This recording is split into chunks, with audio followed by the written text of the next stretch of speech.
told Joe, no.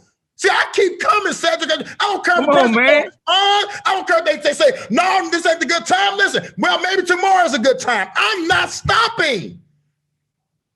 I prospect every day, everywhere I go. It doesn't matter. That's a part of your price. You got to prospect. And prospecting means that you're trying to find out if somebody has a mutual interest in what we do. I'm at one of my top RVPs, Cedric, prospecting at a gas station. Because I made a deal with myself that when I leave my house, I don't come back without names. That's a deal I made with myself. I don't come back without names. Why would you leave your house and spend money and don't give yourself a shot to make some? That makes no sense to me. You at the gas station, you at the grocery store, you at McDonald's, you in all these places where you know one or two things. The people hate what they do or they don't get paid enough to do it. You know one or two things. The people hate what they do or they don't get paid enough to do it. And you won't say nothing to nobody. Part of your price is you got to prospect. Every single day. Not I'm taking over. You prospect every day in your business. You don't get all days in your business. Come on, RVP's up sitting at the gas station. He's pumping gas in his car. He's driving a brand new Lexus. He got on a tailor-made suit. I'm driving, I don't know what, some kind of two-door car that barely made it to the gas station lot.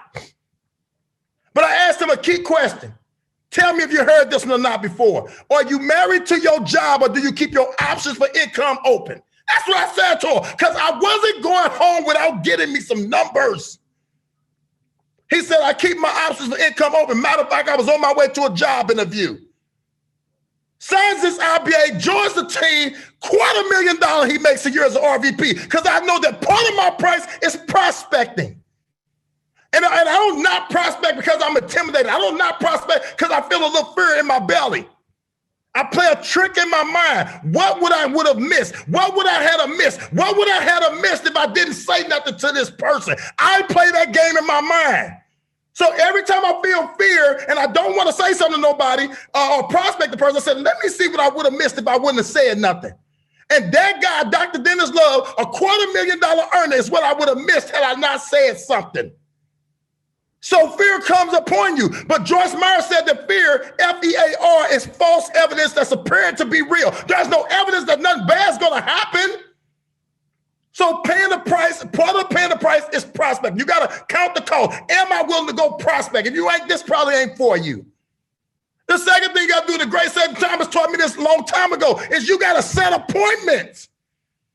Some people prospect, get numbers of people, and they don't even call them. Blows my mind. Part of your price is you got to set appointments. And in my opinion, if you spare time, you should have 7 to 10 appointments set every single week if you spare time. If you part-time, you should have 20 to 30 appointments set every single week. And if you're full-time, you should have somewhere between 40 to 60 appointments set every single. Listen, I ain't saying you're going to see them all, but you should set that many. We on Zoom. You should be getting 10 people on the screen a day. You should be taking advantage of social media and mass marketing, asking people are they looking for part-time income or possible career change. We're at an all-time high of unemployment right now. You can't even get unemployment on the phone. And we ain't asking people about coming to work with our company part-time from the comfort of their home. And we got people making $100,000, $200,000, $300,000, $1 million just sitting on their couch, and we ain't talking. So you got to count up that cost. Am I willing to go prospect and say something to somebody? And when I say something to them, am I willing to go set these appointments up? Because if you ain't willing to do that part, prospect and set appointments, baby, you're in the wrong outfit. People looking at you and they remember all the lies you told them when you first signed your IBA, how rich you're going to be. Listen, they remember everything you said when you was excited. So you got to, listen, you still owe them. All the promises, we're going to have a big house, we're going to have a big car, we're going to do all the stuff you said when the first day before you had to start going through a little fire, a little adversity, they ain't forgot what you told them. And you got people sitting back waiting to cash in on all the promises you made when you looked at this in the first chance before you had any opposition. The third thing, don't be soft. Like I really want to cuss right now, but I already used my 2 cussing words. But you can't be soft. You ain't gonna win at this if you've been a punk and you've been or we'll call it a pansy. This ain't supposed to be easy. You're going to go through some trying times. You cannot be soft. You can't be weak. And I ain't never seen nobody work they soul who weak. The first time your recruit quit, you ready to quit too. You get a charge back, you ready to get out the bed. You can't be soft. Your mom and them won't give you no appointment. No, you listen, you got to toughen up. Somebody gonna hurt your feelings. Somebody gonna say some things that you don't like. Uplines, downlines, sidelines, prospects, clients. You can't be weak and win at this thing. You gotta have some tough skin and you gotta be willing to go through a little something. So you gotta make sure that you're tough enough. You gotta make sure that you understand when somebody gotta correct you, that you can keep on moving, baby. You gotta have some tough skin. You got to figure out what to do. We had a young lady, one of our top producers said she didn't get paid for 2 months. She thought this charge by percentage stuff was a joke. It came and seen her. Writing up people that wasn't in the market, under age 25 to 45 is the target market. She writing up 22-year-olds. Okay, the first check cleared. The second one probably ain't got a chance on them 22-year-old babies that you was writing up. The first check cleared. The second one ain't got a chance. So 60 days later, these chargebacks coming. 60 days later, she still got a car no due, a house no due. All your bills are due. Chargebacks come when you need your money. Chargebacks come when you need your money. Because see, when she's making the $5 and $6 grand writing up them 22-year-olds, she's spending it and having a good time. Probably it's the greatest thing since sliced bread. But the moment now she hit the adversity, now we got to see what you made of, baby. It's all good when it's all good. But let me see now that you ain't got no check in 2 months and your landlord calling your number. Let me see what you're going to be talking about now. See, the young lady, she dug deep. She fought to try to get as many of those policies reinstated as she possibly can. She started doing beneficiary emergency contacts. She didn't punk out. No check for 2 months. Lied to the landlord, hiding the car. 2 months. Pop back out. Now she got an income back to 4 or 5 grand a month at a division leader contract because she didn't punk out. The best thing I ever said about Kiana and I, when we was making $300 a month, we didn't punk out. That's why some months they pay us up to 90 grand. 90 grand. We could have pumped out when we couldn't get in the garage. You don't even know what's on the other side of your adversity. You should be afraid for that reason alone, because you don't know what's on the other side. That reason alone, you should be afraid to quit. The devil ain't messing with nobody who ain't got greatness attached to them. It's someone on the other side of your adversity. He said many are the afflictions of the righteous, but God gonna deliver you from all of them. He ain't say some of them, he said all of them. So how you gonna punk out when he promised you that you're coming out of it? Problem is, don't nobody wanna go through. People wanna stop and retreat. No, through is emotion. If you're going through, you're gonna come out. But you can't be soft, you can't be weak, you gotta be committed. Right? Point number 4, never allow negative people to take space in your mind.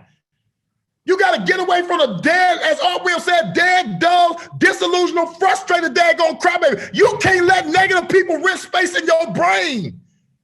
One of the keys to you winning at this is the circle of people that you're standing around and what you're listening to.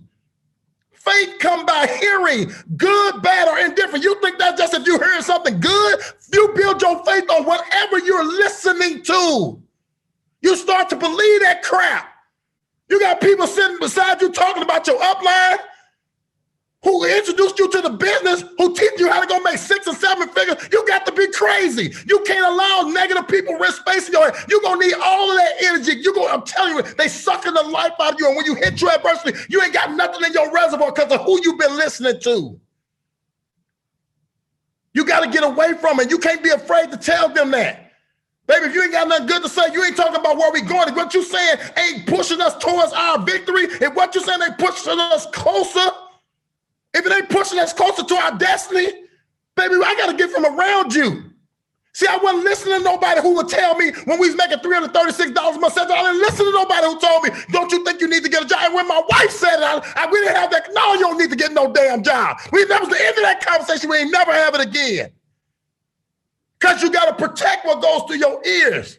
I'm listening to God. I know he already cleared this. I said at the beginning, you better know this is where you're supposed to be. And knowing where you're supposed to be ain't adversity free. The first thing, well, this must not be for me. No, it means you got trials, it is for you. Trying times ain't no time to quit trying. But if you listening to the wrong people, you allow the wrong kind of stuff get in your head, baby, you minimizing your chance at victory. Muhammad Ali had somebody he paid to stand in the corner to tell him he the world greatest. Stand in the corner, he had a job to tell him how great he was. You need somebody standing in your ear telling you, you're going to make it. You're going to be big. You're going to be $1 million earner. If they ain't talking like that, you better get away from them. Don't allow negative people to get no space in your ear. Because if you do, baby, you say to imagine he got somebody in his corner say, yeah, you're going to get knocked out in the 6th round, Muhammad. How crazy would that look?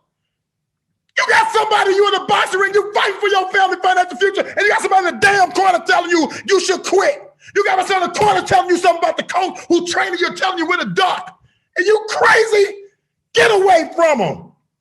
They gonna get you knocked out. You fighting for your family's future. The 5th point, you gotta have a system that's gonna yield you predictable income. Predictable and reoccurring income I learned from the great Charles White. You have to be inside of a system that's gonna allow that. You got to figure out what you ain't, listen, you ain't supposed, because this is commission don't mean that you ain't supposed to get a check every week. Or 2 checks, or 3 checks, or 4 things. That cut to 6 or 7 checks a week if you want to. So you got to have a work ethic and a system that's going to allow that to happen for you. You shouldn't have to play scared all your life and career in primary. You should know you're getting a check. Anytime if we don't get a check in the day, I'm like, what the hell did happen? I expect a check every day. But I put a system in place, I put some work ethic in place that's going to assure that what are you doing to make sure you go cash flow every single week? You go 30 days and don't nothing hit your account. You go 30 days in a company like this and they paid almost $1 billion to the sales force last year. How you go 30 days and don't get nothing? You got to have a predictable system and work ethic that's going to cause cash flow to keep hitting your account. If they're willing to pay, why won't you take a check? So what are you doing systematically that's going to make that happen? See, I tell my teammates all the time, you better learn how to do beneficial emergency contacts so you can keep telling the story to somebody. That's a systematic way to keep you in front of people. Character evidence, that's a systematic way to keep you in front of people. Or mastering the art of tapping a new recruit's warm market because you've been prospecting and setting appointments, baby. You better have a predictable way to make sure your money keep coming and don't stop. You should be shocked when you don't get paid, not expecting not to. Some of you are here right now, don't expect no check by Friday. Don't expect no check by Saturday. That means that you don't have a predictable system that you're working, and ain't because you ain't got one, it's because you won't work it. You got to have predictable systems and so you can have a predictable income. Listen, stop playing scared. You got to, you can't be doing that wake up every day panicking. Decide what you want to be. You want to be part-time? Then be the best part-timer you can be. You want to be full-time? Be the best full-timer you can be. But don't be full-time. Don't be fooling yourself, acting like you're doing primary. You ain't doing primary. If you're doing primary, you get checks every week. You ain't doing primary. You showing up on Zooms, thinking you're going to get paid because we counting attendance. Your job pay you show up money. Your job pay you show up money. Your job pay you show up money. Primerica pay us piecework. You turn the piece of business, they send us a check. Your job pay you when you show up. That don't happen here. So you got to make sure that you got a system that's going to give you predictable income. Point number 6. You got to revisit your why on a regular basis. You got to revisit your why. Why the hell did I sign up to do this? Why did I give this company $124 that I probably didn't even have at the time? Why did you give them $124? Why did you join Primerica? You have to revisit that on the regular basis because sometimes you lose your fire. Sometimes you lose your motivation. Sometimes you lose that intensity. You can't allow that to happen to you. And if your why don't make you get your butt back going, then it ain't big enough. See, anytime Ronnell get unfocused, he go back and think about when Kiana said, do I need to get a job? He go back and think about when Kiana said, do I need to go and get a job? Hell no, you don't know get a job. You ain't gonna never ask me that again. We're going to build a business. When we die, our kids going to get it. When they die, their kids going to get it. When they die, my great-great-great-great-great-great-great-great-great-great-great-grandkids going to still get paid off of this deal when we dead and gone. Come on, man. Let's go, Ronnell. Come on,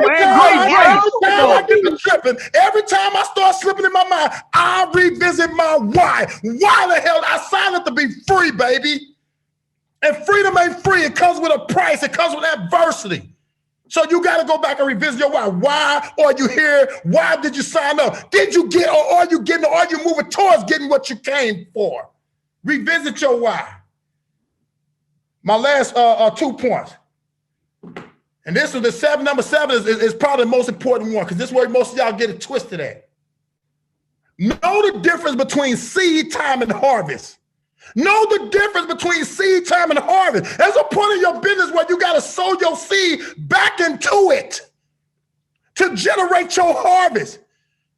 Some of you district leaders, division leaders, regional leaders, you ain't never bought nobody a damn t-shirt. You waiting on the RVP. You signed an independent business application. Treat it like it's a business. You got to sow back into it. A closed hand can't receive nothing either. You got to put seed in your business. You got to run contests, in my opinion, for t-shirts and that's to a football game and a district leader contract. You got to do that. Don't eat your seed. George Harrison now talking. He told me one day, he said, right now, what you have in your hand don't meet your need. If what you have in your hand don't meet your need, that's not your harvest. That's your seed, and seed goes into the ground. None of y'all mamas ain't taught y'all don't eat off the floor. What's supposed to go in the ground, keep it on the ground. You got to sow into your business to create some momentum, to create some work ethic. Most people is more excited about chasing the carrot than making money. So if you ain't sowing in your business, if you ain't getting the tools you need, some of y'all still, all your appointments, you on your cell phone. Damn, you ain't gonna never buy you a laptop. You ain't gonna never get a MacBook. Don't eat your seed. Get you some clothes and some gear and spruce yourself up or something. I'm gonna do better. You better do better, because they got a plan for you if you don't. So know the difference between seed time and harvest. And again, it's seed time, then harvest. Seed, there's a point period in your business where you put your seed in the ground. And after you put your seed in the ground, you don't stand still and wait on the harvest. It's some time in between that. Just because you prospected 100 people this week, that don't mean you're gonna go blow up. It's some time in between that. You don't know the time. He said, in due season, you're going to reap if you faint not. The problem is, people, you don't know when you do, and you don't got no patience. He said, let patience have its perfect work in you. So you can be entire, and you won't want for nothing. You ain't patient. He said, you're going to plant your seed, and then there's some time in between. He said, you're going to plant your seed, then there's some time in between, then you'll get your harvest. It's 5.5 years before we went over $500,000. Seed, time, then harvest. Why did we would have quit when we was in the time space? Why did we would have quit when we was at $336 and barely made it home? You got to know the difference. We had to take the $336 that couldn't pay none of the bills anyway and put that $336 in the ground. And then the biggest part of our organization started coming out of Kansas City first, because we didn't eat our seed. We put it in the ground. Seed, time, then you get your harvest. See, the harvest is plentiful. The harvest is plentiful, but y'all labors are few. You ain't recruiting nobody. Don't nobody know you do primary but you. I'm helping somebody. Y'all got a shot. I'm helping somebody. I'm helping somebody. Hey, man, you know you teaching, man. Come on, coach. A whole lot of us. I'm helping somebody. A whole lot of us today. Hey, listen, I done sweated. I'm on my fifth towel. Ain't nobody send me no cash app offering yet. I'm on my fifth towel. Y'all stop playing. All right, listen, let me give y'all point A. Let me give you point A, because my heart beating fast now. Let me give y'all point A. Y'all ready? Point A. Have a hope for an expected end. Have a hope for an expected end. You got to see what the finished picture is supposed to look like for you. You're supposed to drew that up already. What is it supposed to look like when you get through paying the price? What is it supposed to look like when you went through the time space because you planted your seed? What is your expected end? What is it supposed to look like when you done? You got to have it. The Bible said that God had an expected end for you. He said towards you, thoughts that are good, and to bring you to an expected end. God have an expectation on you, shouldn't you? What is it supposed to look like when you're done? And see, when you know what it's supposed to look like when you're done, you keep fighting when it's trouble.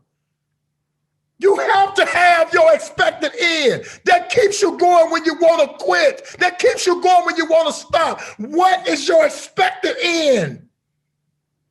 When you're done playing the price charm, what does it look like for your family? If you ain't drew that picture up, baby, you still playing. I know when I get done with this. I know when I get through going through what I got to go through. I know when he get done preparing me. I know what it's going to look like. I know that it was worth it because I got an expectation. I got an expected end. Come on, somebody. Tell me what it's supposed to look like for you. And if you ain't figured out what it's supposed to look like, don't you close your eyes tonight and go to sleep. Don't you close your eyes tonight and go to sleep without knowing what the finished picture is. I want it in Jesus' name. Amen. You got to know what it's supposed to look like, baby. Because when you get tired, when you get weary, he said, do not be weary in well-doing. Due season, you're going to reap if you don't faint. But you faint when you don't know what the finish is supposed to look like. I get excited every day because I know I got an expect. I know what it's going to look. I see myself driving the Rolls Royce, baby. I see myself in a 20,000 square foot house, baby. I see my kids and my seed not begging for bread, baby. I know what it's going to look like when I'm finished. So I wake up with hope. I wake up with joy. I wake up with enthusiasm every single morning. It ain't about what I'm going through. It's what I'm going to get to. It ain't about what I'm going through. It's what I'm about to get to. You gotta go, man. You gotta make that clear to yourself. So, Cedric, that's what I have for you guys tonight, brother. And I'll turn it back over to you.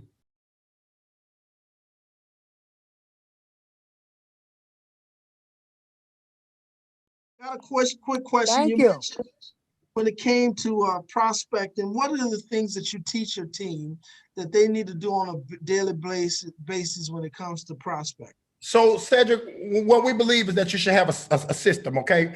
So I can't duplicate Ronnell from a talent aspect. All right. God bless me with the ability to encourage, to persuade, and things like that. I can't teach you that. That was a gift. You got no difference between a gift. Everybody got their own gifts. He gave you gifts accordingly. You don't got my gift. So I can't tell them to be Ronnell. So we run systems. So what I tell my team is this. Listen, when you get somebody that said they're interested in Primerica, I ain't said they joined. I ain't said they came to the out meeting. I said they said they're interested. When they say they're interested, I need you to send them over preliminary application to see if they can qualify for what they think they're interested in. And if you send them over preliminary application, ask them if they got any bankruptcies, if they got any felonies, any misdemeanors, have they had any background with working with people. Then it said, give us 5 character references, people that will say you're a good person. And when they give us those 5 character references, we call them and we ask them people, hey, would you consider Cedric to be a dependable and trustworthy person? Yeah, Cedric's a great guy. Okay, on a scale of 1 to 10, 10 being the highest, how would you rank Cedric when it comes to people skills? Oh, Cedric, he's about 8. Okay, if you started your own business today and it was centered around customer service, will Cedric be one of the people that you would hire for? Absolutely. Well, awesome. I thank you so much for giving Cedric a great reference. I'll definitely let them know you put in a good word for him. Hey, listen, one more thing before I let you go. Our company is expanding in era, and we're looking to hire 13 people over the next 45 days. Or do you know someone just as sharp as Cedric that's looking for part-time income or a possible career change? They either going to say, yes, they do. They're looking themselves, or they're going to give you a name. So I don't have to worry about prospecting and going out to malls and I'm going to do it if I'm out. I ain't going to the mall to prospect. I'll prospect at the mall because I'm in there. I ain't going to do, I got a system. When I prospect one person, they don't give me 5 more names. And when they give me 5 more names, those 5 more names usually lead me to a minimum of 5 or 10 more names. Because when I get through doing the reference, I ask you, do you know anybody just as sharp as Cedric who might be looking for part-time income or possible career change? They gave me 5 more names. And then I call that person and say, hey, this is Ronnell. You don't know me, but we got a mutual friend, it's Cedric. Our company is expanding, and Cedric said usually with part-time income. Was Cedric correct in saying that? Yeah. Okay, let me ask you a couple questions because I can't promise you anything. All right. Have you had any background with customer service and work with people? Absolutely. Scale of 1 to 10, 10 being the highest. Don't be too biased, but how would you rate yourself with people skills? Oh, I'm giving myself a 9. Okay, great. Listen, let me ask you this. You got any felonies in your background? Can you pass a background check? Absolutely. But listen, I can't promise anything, but what I do want to do is I want to set you up for an online interview on Zoom. I got a slot open at 6 o'clock or it's 8 o'clock better. 8 o'clock works good for me. Bam, they on the Zoom. But before they get on my Zoom, guess what they got to fill out too? A pre-screening application. Guess what they got to put on it? 5 more references. When do I run out of people? Never. Never. I got a system. Never said if you run a system that's predictable, I can see you may go out mauling all day long and don't get no numbers. The security guards might throw you out. I got a system. Run the system. And how many prospects should you get there? In my opinion, a minimum of 5. You should prospect a minimum of 5 people a day, minimally 5 a day. Minimum. And if you're serious, listen, I prospect 25 people minimum every day and said we already on our way to $1 million a year. I prospect 25 people every day minimum while I'm laying on my back before I get out of my bed and go empty my bladder before I go pee in the morning. I inbox 25 people. Or do you know somebody look for part-time income work from home? My company is planning to look for 13 people next 45 days before I get out the bed. Because I don't trust me. Because once I get out the bed, you start getting busy. Your life start taking. I'm getting 25 off before I get up. If I don't inbox 25 people, I gotta pee in the bed. I don't think that's gonna work out for me. So I send out my 25. That's what I do. I hope that answers your question, Cedric. It sure did, brother. It sure did. Right now, you've done a great job. You got any questions for me? I know you got your team on. Anything you think your team would need to know, or we good? I ain't good, Cedric. I mean, you're a senior national sales director. I think you've been in primary almost 30 years, if not more. And Cedric, well, my question to you is, as a senior national sales director, executive board of council, AALC council, Cedric, what are some of the things as you went to primary? You went through the hurricane and all that stuff, like the Katrina and all that, right? What are some of the key things that you would say that kept you going when most would have been wiped out? What would you say some of the key things? This is why Cedric Thomas has been here for 30 years. This is why Cedric Thomas is a senior national sales director. This is why Cedric Thomas is about the next $1 million earner in Primerica. What would you say a couple of those key things was? I think that's a very good question. And what I would say is, because you mentioned earlier, of the last point that you made, was that you got to know what your end game is. And when you got a goal of your future, and you can see it through face eyes, and you understand how this whole life thing works, that adversity, for example, most people, most companies right now, and even us, when the pandemic hit a year ago, we thought that, oh, well, here, we about to go to hell in a handbasket, right? But all God was doing was setting us up for major success, right? As a result, so I think what happens is that I've learned in life that it's not what you mentioned, it's not where you're at, it's where your destiny is. And we're the creators of our destiny. One of the things I've been blessed to find out, and God has blessed me with wisdom on, is that we're it right now. We're it. We're it when it comes to the manifestation of the things that we desire in our life. Mm. And so wherever everybody is on this webinar tonight, where you are in life, you like it or not, you did it. Mm. You got yourself here. And so when I was going through that, it was just the experiences that I learned, and I understood that, man, I had to keep where I was going. And that in the middle of all adversity, there's an opportunity. You just got to find it. You got to recognize what God is doing. God is setting you up for major success if you can hold on to the vision. And so I think one of the things I've learned, and what I would say to your team, is recognize that, look, there are 3 things that allow us to create and manifest whatever we want in our life. It's the thoughts that we have. So that's why it's so important that we challenge our thoughts. Challenge the limiting beliefs that are holding us back. I tell a story, for example, and people don't realize it. My son, who's about to become one of Primerica's next ring wearers, and so one time JT was getting ready to go to a securities academy in Atlanta, right? The ALC was having, and I noticed he was packing his bags, but he did not have he has an Apple computer, and he didn't have it with him, and I said, well, JT, why are you not taking your computer? And it's just small little stuff. And so he says, because it's so difficult, I'm not bringing it. It's hard to get through the airport. And so I say, JT, I said, look, I ain't so certain I'd buy into that belief. Because he said, man, I got to the airport, I got to take it out of the bag, all this kind of stuff. Say, bro, watch the limiting beliefs that you have.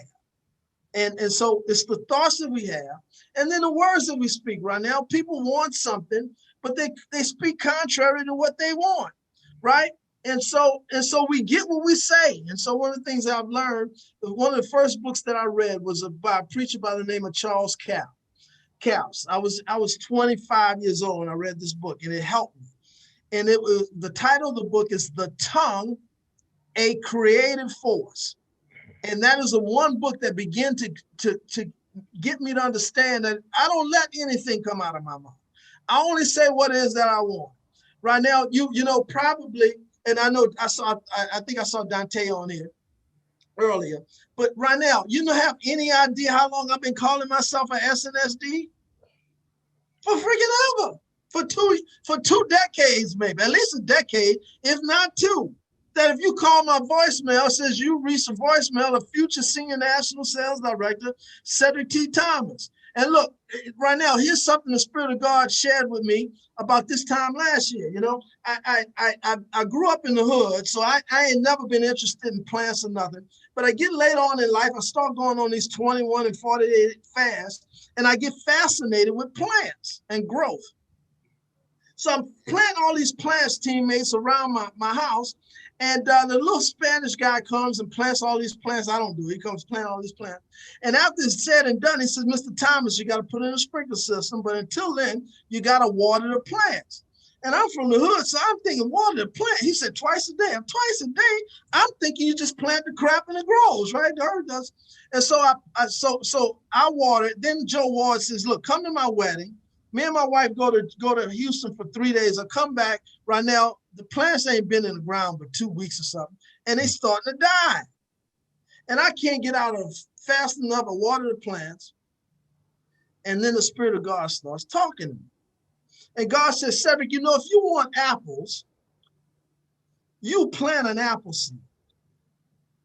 You water the seed, but the earth produces. And Cedric, is that way in the seen and in the unseen.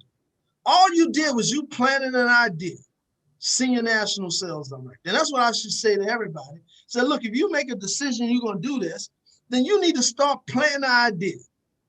And then, Cedric, all you did is you watered it with your words. I'm a Senior National Sales Director. I'm a Senior National Sales Director. I'm a Senior National Sales. That's all Muhammad Ali did. Was I'm the greatest of all time. I'm the greatest of all time. I'm the greatest. And you watered the unseen with your words, but I produce. And so right now, what I would say to everybody on here is make a decision what you want. And what I had enough wisdom to recognize is that how God would work and how it works. And then you set goals. I set goals to do what? Get on the wall of fame, check. Become an SNSD, check. Become well, I've been saying for years, a multi-million-dollar earner. That means I make $2 million a year. Right now, when I went over 5, I was about to put on Facebook, 5 down, 5 to go. And the Spirit of God said, no, 5 down and 15 more to go. And so that's what I would say right now is I would say to the team is that, look, man, is that once you see, people don't know the creative ability that they have, that we're just like gods, right? In fact, not like, we are. Now you say, well, how's that? Because we have the same creative power that God did. We're made in his image. Come on now. Right? We're created in his image and in his likeness. And just like God did it, we do it, right? At one time, teammates, there was one language, one understanding, one interpretation, and man spoke the entire same language. And the Bible records that God came, that man got together and said, look, let's build a city. Let's build an SNSD hierarchy. Let's build 100 RVPs, right? And let's build a tower to the heavens so that we can reach God. And it says that God came along and God said to himself, you know, you're a 3-part being. So is God. Spirit, soul, and body, right? Amen. So God said to himself, look a man and their imagination. And then the 6 most powerful words I ever heard God say. There isn't anything man can't do. And I say to you, look at you and your imagination. What are you imagining? Lack? What are you imagining? Difficulty? What are you imagining? That you can't recruit? What are you imagining? That you can't build? What are you imagining? RVP promotion? What are you imagining? Senior national sales director? What are you imagining? Six-figure income earner? What are you imagining? Cedric Thomas, Wall of Famer? What are you imagining? 100 recruits? Look a man in their imagination, there isn't anything you can't do. And then what he did was that the Bible records that he divided their tongue. And I said, well, Lord, why their tongues? And you said their imagination. Here's why. Because God understood the creative power that is in your words. Folks, you got to understand, one day I was out exercising and the Spirit of God said, Cedric, tell your people to put their mouths to work. See, when God wanted to bring down the walls of Jericho, see, you think them people would have been fighting with swords and spears and all this kind of stuff. God told the people to go and walk around the place 7 times and then shout. Use their mouths and put your mouth to work. I'm answering this deep. Learn the lesson of Muhammad Ali, right? I ask people all the time, who's the greatest of all time? When it comes to boxing, they say Muhammad Ali. And I say, who told you that bullshit? He did. Now look when he told you. He didn't tell you at 60, 50 fights. Let's assume he fought 60 fights. He didn't tell you at 55 the greatest of all time. He told you at 3. At 3, it was impossible for him to believe that he was the greatest of all time. But he kept saying, I'm the greatest of all time, the greatest of all time, the greatest of all time. They put him in jail. I'm the greatest of all time. I'm the greatest of all time. He gets out of jail. I'm the greatest of all time, the greatest of all time. He fights Joe Frazier. I'm the greatest of all time, the greatest of all time. He loses to Joe Frazier. I'm the greatest of all time, the greatest of all time, the greatest of all time. He fights Michael Spinks. I'm the greatest of all time. Loses Leon Spinks. I'm the greatest of all time. He fights Larry Holmes. I'm the greatest of all time. Who was his sparring partner, kicked his ass, has a better track record, but in our consciousness, he's the greatest of all time, Muhammad Ali. Learn the lesson from Muhammad Ali. And that's what I did. Right now, is I kept calling myself who I wanted to become, just like you mentioned. And who am I calling Cedric Thomas to be today? God has birthed inside of me an idea that we're going to produce 100 regional vice presidents in our hierarchy. Now, how do I get it? Here's how you get it. Number one, you ask big. You've been asking God too small. You might as well ask big, teammates, right? Ask big. Why? Because God's bigger than what you can ask. Number 2 is then you get a vision for it. Man, you write it down. And the word of God says to write the vision, make it plain. But though the vision, here's what I found out, is that I timestamp everything. And I got a time and God's got a time. And 90% of the time, them ain't the same time. But though the vision tarries, it's for an appointed time. Right? I tell the story how I got on the Wall of Fame. Listen, people, I'm the little kid grew up on the Parkway. How did I get on the Wall of Fame? Here's how I did it. Man, I created a vision. I start calling myself a Wall of Fame, a Wall of Fame, a Wall of Fame. I go exercise, Wall of Fame. I visualize me and my family dressed in white. I time-stamped it. In 2015, Columbus goes in. I don't go in. Though the vision tarries is for an appointed time, I created a belief, and God worked all the crap out. God did it. Because I had belief, and then so that's what's happening. That's how that works. Wow. Yeah, thank you so much, bro. This has been an honor to speak with you guys, and blessed for you to speak back to our team, Cedric. It's just been amazing. Yeah. I appreciate you. Yeah, fantastic, Ronnell. Well, I thank you, brother. You have poured into our lives tonight, and it's always a blessing when we have you on. And check your cash out, my man. Check your cash out. Yeah, you the best church. Come on now. Look at that. Check your cash out. That's the biggest cash app I ever got right today. That's the biggest cash app I ever got right there. Thank you, brother. I appreciate you. Right now, I got to share one other thing with you. Sure. And folks, what I'm about to tell you, I went on during this pandemic, I've never done this. A fast for me was you miss breakfast, you miss lunch, you have an early dinner. You do that for a couple of times. But this time last year, I started going on these lengthy fasts. And like 21, I went on 42-day fast. I went 42 days without eating food, man. When you understand why Jesus was so powerful, God starts talking to you. So I started, God, now listen, people, this will bless you. I need everybody to pay attention. About 4 years ago, I started creating a belief or something. Remember, how do you create belief? Any thought that is repeated out of your mouth with emotion becomes a belief. So you understand this, right? That it's more blessed to give than it is to receive. Y'all understand that, right? There's more blessing. And then when you give, it comes back to you more. You understand? But I started creating a belief, Ronnell, that every time I would bless God's people, because he'd send me to bless God's people, that I would get 100-fold return on all my giving. Now, so I started making this confession. Now, at the time, I didn't believe it, but I knew that any thought that you repeat with emotion becomes a belief. So I kept saying, every time God will send somebody, because here's why. God wants to bless the needs of his people. But the money ain't gonna come out the sky. The homeless person, the sister in need, whoever it may be, the church, if they're gonna bless, God's gonna get money to them, it's gotta come through you, okay? So I started saying every time I would give, I'm out field training my son, JT, and the little guy at the gas station, sir, can you help me out? Yes, sir, what do you need? Can you give me $1? I give him 5. But I started saying every time I give some money, I say, Lord, I thank you that this comes to me 100 times better. And this is for my wall of fame, whatever it is. So I double seeded, 100-fold return. This is for my promotion. If you're not RVP, Lord, God's going to send the people to bless you. Lord, I thank you. I get 100-fold return on this money. And this is for my promotion. So I kept saying this over and over again. I go to buy my wife a car. Y'all hang in there with me. This is going to bless you, I promise you. So I go buy my wife a Mercedes Benz, and I like this Benz I like. And so we've been frugal with our money, riding around Fords. And so then she says, well, I want a Benz. So in the long story short, I go buy her a Benz, I get a Benz. What do you do with cars? You trade them in. The Spirit of God told me, don't trade it in, get a cars away. You keep your car, give Tanya's car away. I called my sister, I said, Joan, Spirit of God told me to give you this car. She started crying. I said, Joan, don't cry. I'm your brother. God told me to bless you. You don't need to cry. She stops crying. We get together. She starts crying again. We go to a title company. She says, Cedric, I had just been praying. And, I ain't make all the right decisions that you made in my life. But, man, I just been praying, and people kept turning me down for cars. And I said, Lord, I'm going to take this little hoop that I got. I'm going to wash it. I'm going to keep it clean.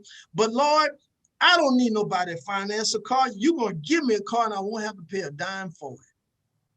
Right? So she starts crying again. I start crying with her. Why? Because God is talking to me. Right now, I'm sitting at the title company. I asked the people how much the car is worth.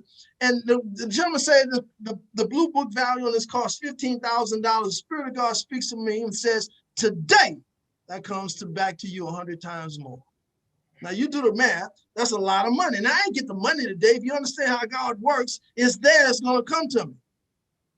So listen, people, you give to get, to give to get, to give so that you can get, so that you can give. Mm. Now listen to me, what I'm about to tell you right now is a revelation God gave me right now that is gonna bless people. Now we hear all the time, that he that gives to the poor lends to God, and he shall surely repay, amen, with abundance. We know that. But it also says that the borrower is servant to the lender. Now listen, people, you can't go down to a mortgage company and you decide if you're going to borrow money, what the rate's going to be and how long you're going to pay the terms. The bank or the borrower does that. You can't get a car note that way. You can't get a mortgage that way. You can't get a credit card. They determine the terms of the note. I lend this lady, and this lady calls me up because when you start giving to God's people, it's going to start out being tens and then hundreds. And then when you're faithful, he's going to bring thousands. So this lady calls me up, says, Cedric, I'm between jobs. Will you lend me some money so I can get on? No problem. When my retirement money comes, I'm going to give it to you in 30 days. 30 days goes by. She says, look, I ain't got the money yet. 60 days go by. I ain't got the money yet. 90 days go by. I don't even hear from her. Spirit of God says, Cedric, call her up and forgive the debt. Lord, this is $3,500. Forgive the debt. Because he that gives to the Lord, he that gives to those in need, lends to God, and God shall surely repay in abundance. So then a month later in February, she gives, listen, people, it's going to bless you. She gives me a call. She says, Cedric, can you stop by my house? This is our address, afternoon. I I'm thinking I'm going to get my $3,500. I get there. She says, Cedric, look, something had happened. I ain't got the money. I said, Nettie, actually, I said the girl's name. Look, two weeks ago, the Spirit of God told me to forgive the debt. You don't owe me nothing. She starts, why? And I explained to her, he that gives to the needy, I didn't want to call the girl poor. So I said, he that gives to the needy, lends to God, God should surely repay. While I'm sitting there, the Spirit of God says, Cedric, when you go buy a mortgage, you don't tell a mortgage company, I'm going to pay you 0.25% interest and it's going to take you 80 years. The mortgage company or the borrower determines the terms of the note. When you lend to the people in need, you cause me to become a borrower and you set the terms of the note. And I will repay whatever your terms are. Your term had to be, you just determined that your term was 100-fold return. And I shall pay it with abundance. Folks, that day, Ronnell, I understood that the way in which you get God obligated to work on your behalf is to give to people that are in need. You understand that? Because when you give to people in need, God becomes a borrower, and every borrower, the mortgage company, the credit card company, the car note, the loans, even the payday loans, the people that borrow are serving to the lender. And when you give to the people, when you give to God's people, God then becomes a lender and he's subject to the terms of your note. That ought to bless somebody. That's powerful right there, Cedric. That's powerful. Right? So if you want to become an RVP, when God finds somebody come around, Lord, hey, Lord, I'm giving to this person. I want 100-fold return. This from an RVP promotion. Lord, I want 100-fold return. This is from a $100,000 base shop. Lord, I want 100 for this is for me getting on the wall of fame. Lord, I want. You follow what I'm saying? So here's what you might say, well, Cedric, what you giving for now? For 100 RVPs. Lord, this is for my 100-fold return, Lord. And I thank you that it comes from my 100 RVPs that I override. You determine the terms of the note. It ain't too big for God. I hope y'all caught it, because the day the Spirit of God gave it to me, partner, I caught it. I caught it. That God wants it. Look. Here's what the Spirit of God told me right now. He said, look, I supply every need. The money ain't going to come out the sky. I supply every need. Every need. Everybody's need. I supply every need. But you determine the need. Cedric, some people their need is $50, and some of them are 50 million. You determine the need, but I supply. Then I said, well, Lord, I'm going to go out here and I'm going to complete some needs. I need 100 RVPs. I supply them. You determine the need. Some people just need, Lord, I just need to make $500. Okay, well, you're going to get it. I hope that helped.